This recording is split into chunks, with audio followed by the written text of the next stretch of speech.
Alright, so welcome back everybody. So for this video I'm going to show you guys how to play Mesozooic. Now this is basically, you're going to be basically building a dinosaur park, which is kind of interesting because the game mechanic of this game is kind of similar to a puzzle. In fact, maybe you've done these puzzles back when you were a kid, when you would have this little grid of puzzle pieces that you couldn't like take out, but you had to move them around, and you had one little empty space in the bottom corner, so you could move one to the right, and then you could move the middle one down, and you could move this one over, and then you could move this one up, and you try to keep doing that until you can get obviously the image of your puzzle, whatever that may be. This game is exactly like that, and you have a limited time to do it. You have less than a minute of moving around the various cards in order to build your zoo of dinosaurs, basically. So 45 seconds per round. This is a very short game. So technically you're supposed to play 3 rounds of the game. Very short. So let me show you how it plays Mesozooic. Let's check it out.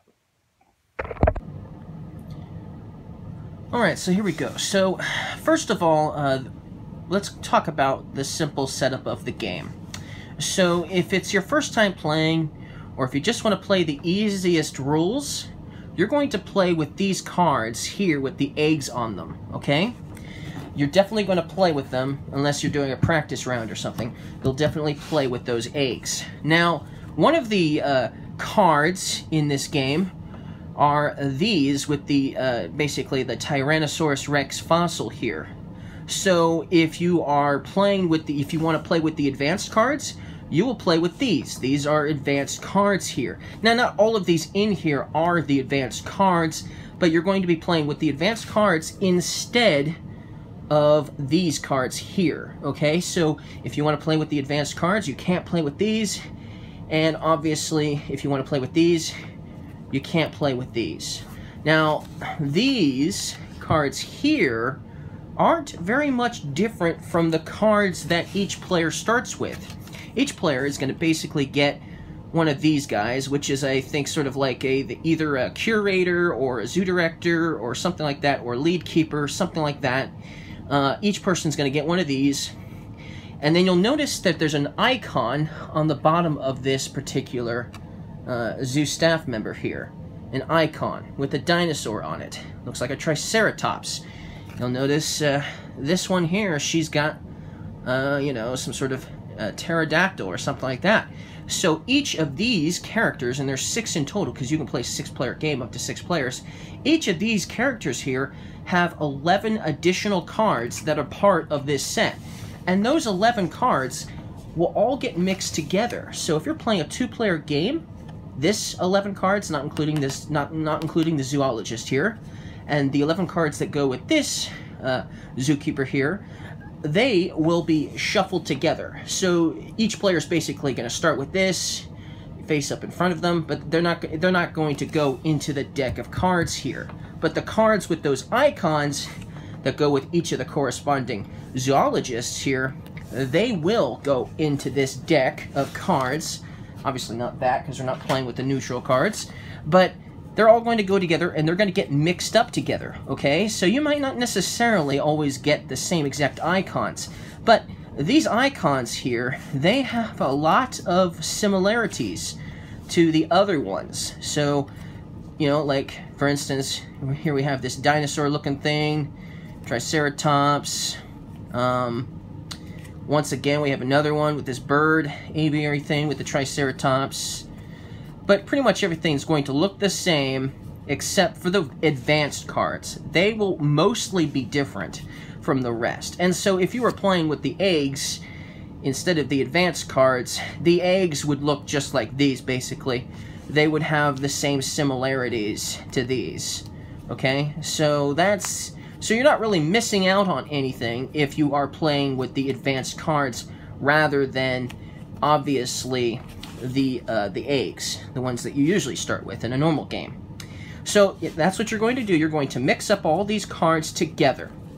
Then, after you've shuffled them, and I've already shuffled them, but after you shuffle them, you'll deal 11 cards to each player. So 1, 3, 4, 5, 6, 7, 8, 9, 10, and 11. 1, 2, 3, 4, 5, 6, 7, 8, 9, 10, and 11. So that you'll deal each player 11 cards.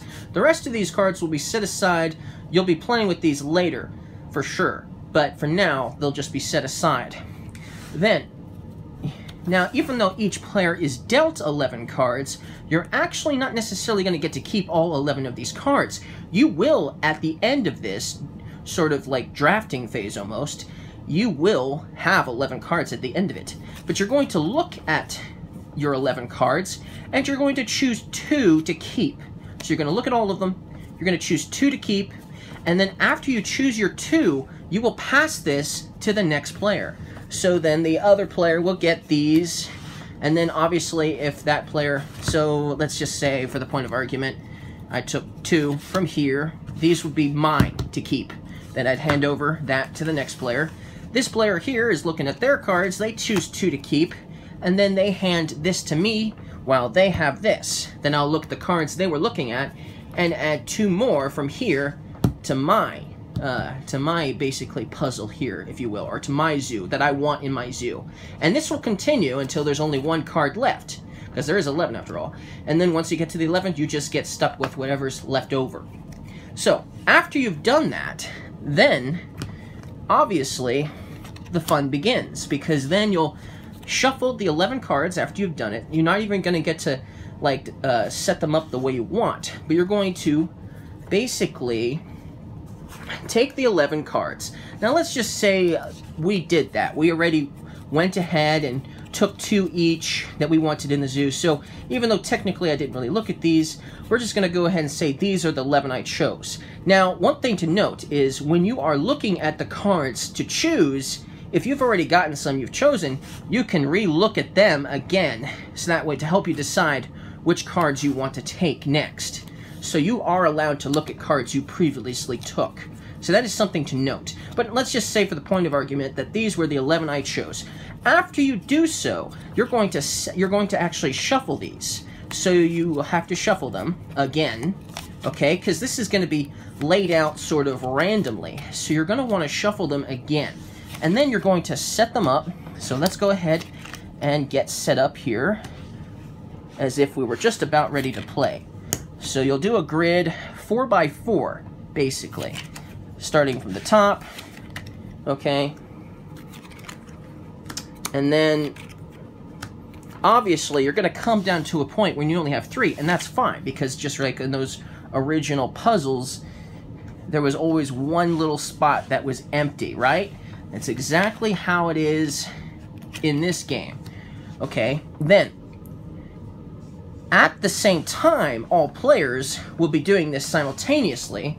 They have a small amount of time. You're going to, flip this on its side, this sand timer here, and you've got about approximately 45 seconds to basically build your zoo with what you have.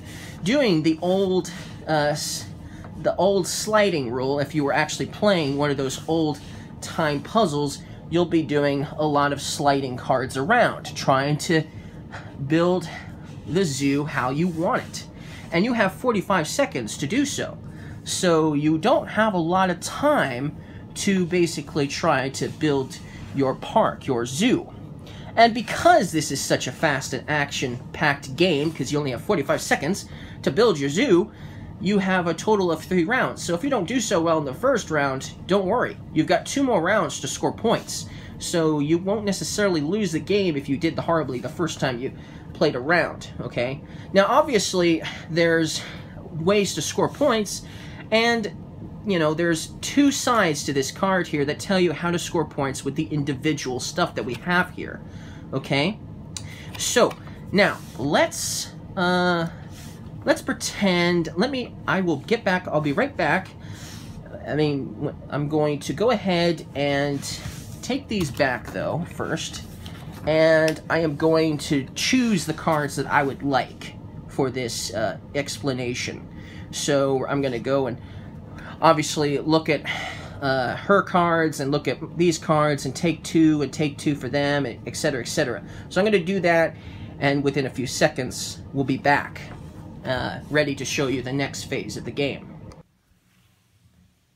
Okay, so I already went ahead and chose the cards that I wanted, or tried to get anyways, for this game, and I already sort of randomly put them out. So I'm going to go ahead and play this game and see how much I can get accomplished. Now, one thing to note is if you already like how your park is set up, you don't actually have to do anything at all during this phase of the game.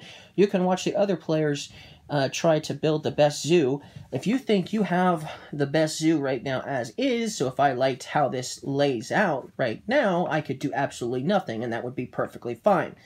But obviously, the other players will be frantically trying to complete and get these pieces exactly how they want it, exactly into the areas they need to get them into. So that's what they're going to be doing quite a bit. So, let's get started and see how well I do in 45 seconds or so.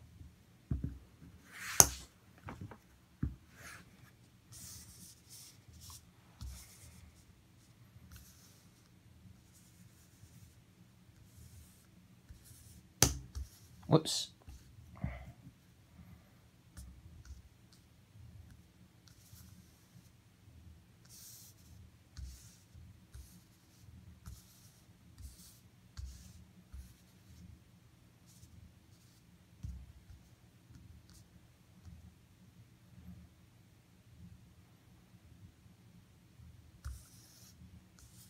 There's definitely some analysis paralysis here for sure.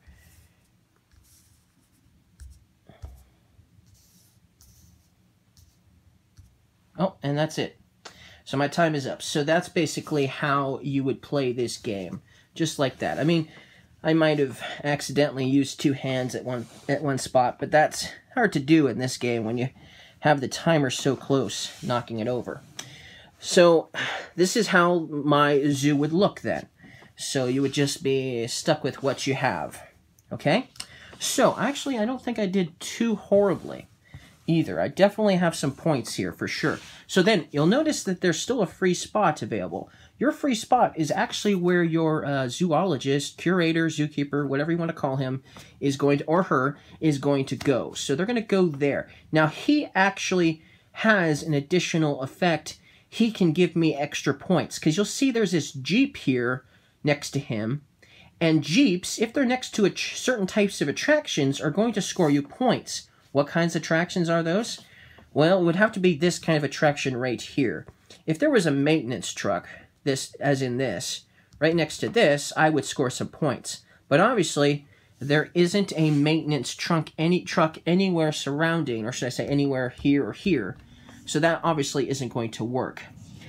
This is a card, this VR card here, actually has the ability to copy an adjacent card exactly how it is. So, if I can use it to score points, then yes, that'd be great. So basically, I could use it to copy this card here, and so now this card and this card are exactly the same, okay? Alright, so, now, let's go over, obviously, the scoring part of the game and see how many points I can rack up here. So if you're able to complete an enclosure, so these are enclosures, okay? This is also an enclosure, but obviously it's not complete. It didn't manage to get up there. But if you manage to complete an enclosure, for a completed enclosure, if you complete one enclosure, it's 6 points. Now if this was up here and it had finished up, this would actually be two separate enclosures if this was up there, and then I would score 12 points. Obviously, though, that didn't make it up there, so I didn't get points for that. So I got 6 points for that. Okay, another thing you'll notice is this is the monorail. If you can get two monorail cards adjacent to each other that line up perfectly, so like that, over there, for instance, lines up nicely, so that would actually score me 4 points. Those two cards there combined score me 4 points. So far I have 10 points. Now, another thing, you'll notice this topiary here to the left. It's always worth a point. It doesn't matter where it is. It's always going to be worth a point. So that's 11 points thus far. And since I wasn't able to get any Jeeps or any maintenance vehicles near these types of enclosures, these special attraction type enclosures, I obviously don't get any points for this here. But now we have the flip side, the other side here for the advanced cards and how many points I would score for them. Well, remember, this is going to copy this VR simulator thing. This card here is basically going to copy an adjacent card. That's what that means, and so I used it to copy this one. So this is the same as that, the T-Rex in a snow globe looking thing, right? And so if you notice, this particular card here has to be in the center to score points. So these are the 2 spots in the center. If it's in one of those spots, it's going to score 5 points. Since I technically have 2 there because this is copying that, it's going to get 5 and 5, which is what? 20? So, you know, so that was 6, that was 4, so that's 10. This is another 10, so that's 20. I'm not going to count this just yet. Then you'll notice this is also in my zoo, this particular gift shop looking card here. And you'll notice it's on the corner, and I've got 2 of them. I got one in this corner, and I've got one in that corner. For each one I can score in a corner, that's going to give me 4 more points. So I've got 2 in each corner, so that's 8 points. So now I've got 8 points for that as well, so that's 28 points thus far. Then there are 2 different types of basically entrances or exits to the zoo. And so if you can manage to get the certain type of entrance or exit at a certain area, you'll score points for that. And so this type has the arrows pointing down. So that means it has to be in one of the 4 bottom slots. So if it was here, here, here, or here, I would score 3 points for each one that was down here. If I had the other one with the arrows pointing upward, it would have to be up here in one of these 4 spots, and I would score 3 points for that. I did manage to get 1 down here, and so I score an additional 3 points for that. So now we're looking at 31 points. And then if you include the topiary, that's 32 points. So I believe I have scored 32 points. And so then you would write down your score on this little nice handy score pad here, and, you know, 32 points basically. Awesome. I did an awesome job scoring a ton of points. So, but that, yeah, that's basically how it's going to work.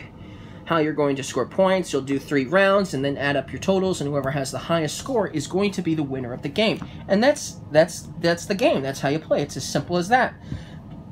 Even the advanced rules, which might be a little more difficult to pull off on some of this stuff, you know, are still very easy to play. This is still a very easy game. So I did pretty well for myself here, for sure. So anyways, thank you guys for watching this video. And don't forget to leave a like if you guys liked this video. See you guys again next time.